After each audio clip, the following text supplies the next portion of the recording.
கண்ணியத்திற்குரியவர்களே, அல்லாஹ்வின் நல்லடியார்களே, ஹுசைன் ரலியல்லாஹு அவர்களின் வாழ்க்கை முழுக்க இபாதத்தாகவே தான் இருந்தது. அவர்கள் வாழ்க்கை முழுக்க இபாதத்து செய்யக்கூடியவர்களாக வாழ்ந்தார்கள்.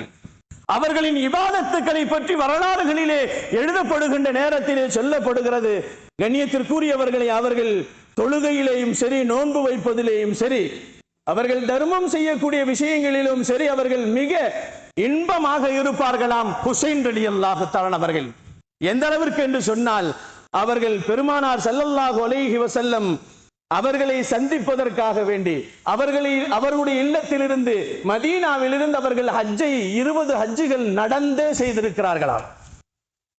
வழியிலே நிறைய பேர்கள் ஒட்டகத்திலே கூப்பிட்டால் கூட வேண்டாம், ஹஜ்ஜுக்காக வேண்டி நடந்து சென்றால் ஒவ்வொரு எட்டுக்கும் நன்மைகள் எழுதப்படுகிறது என்று தங்களுடைய வாழ்க்கையிலே 20 ஹஜ்ஜுகளை செய்திருக்கிறார்கள் ஹுசைன் ரலியல்லாஹு தஆலா என்பதாக வரலாறுகளிலே பொறிக்கப்பட்டிருக்கிறது.